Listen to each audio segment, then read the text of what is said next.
that was the idea. So I came back to China and say, I want to resign from my school. You were a teacher? I was a teacher. I've been teaching in the university for 6 years. So I said, I want to do it. I invite 24 of my friends to my apartment. After 2 hours of explaining what I'm going to do, internet, and 23 of them say, forget it. He said, this thing never worked because there's no such thing called internet in the world. You know nothing about a computer, so why you want to do this? And only one people, he said, Jack, if you want to try it, just to try it. But if there's something wrong, just come back. And after a whole night thinking, I say, I still want to do it. Because most of the people, they have a fancy ideas in the evening, but in the day, when they wake up in the evening or in the morning, they go back to do the same job. We have to do something different. So from there, problem is that we have to find a solution that how we can be a company can live and long and healthy as long as like a Mercedes-Benz and a Siemens. If an industry cannot live more than 3 years, if all the companies cannot live happily for 3 years, this industry is never become the mainstream. This industry can never become the D economy. So what we want to do is that how we can find this solution. The world is changing so fast.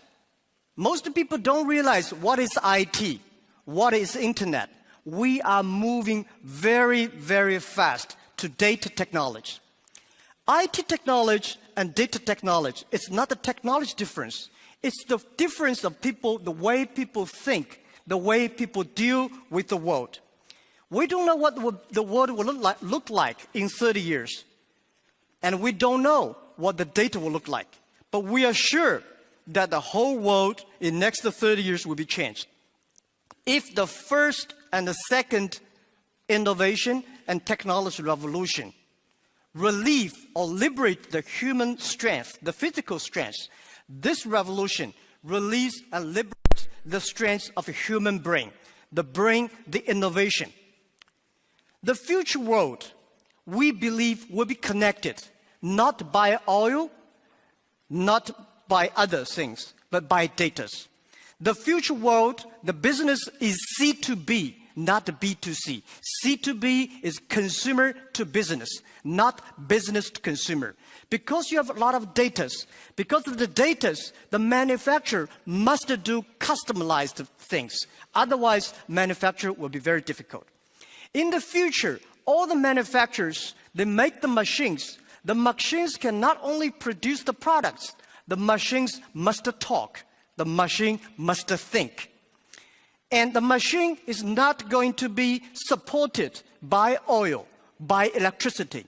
The machine is going to be supported by data. The future world, business will not focusing on the size. Business will not focus on standardization and the power. They will focused on the flexibility, nimbleness, customization, and user friendliness. And also, I strongly believe the future world, we are going to have a lot of women leaders because in the future, people not only focus on the muscles, powers, they focus on wisdom, they focus on careness and responsibility.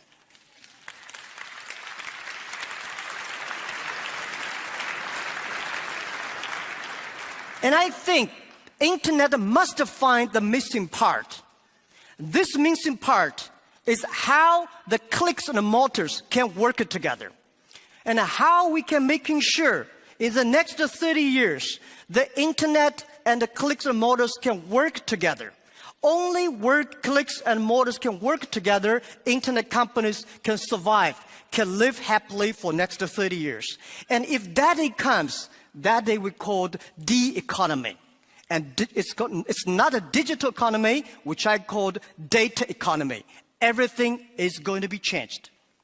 And I also believe the world is going to be beautiful, but the world is very challenging. Apple may not be the future, but Apple tells us what the future will look like. That is something in the machine is moving. That is data. we are at a great time of innovation, inspiration, invention, and creativity. And I think everybody's working hard, trying to realize their dreams. Today you see here are real world workers, truck drivers, and game players, and also all these senior people. Everybody in the Asian times, nobody can leverage the technology to realize their dreams. Today, because of the data, everything becomes the truth. And I strongly believe it's not the technology that changed the world. It's the dreams behind the technology that changed the world. If the technology changed the world, I will never be here.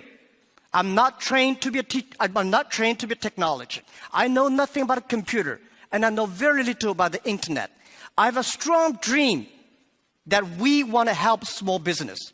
So 14 years ago, we come here to sell Chinese products to Europe. That won't work. 14 years later, we try to help the European small business to China, to the world, by using the internet. It's the dreams that drive the world. It's not only the technology. So ladies and gentlemen, let's work hard. It's a fantastic world. It's a world belongs to young people. It's a world belongs to the future. And thank you very, very much for listening.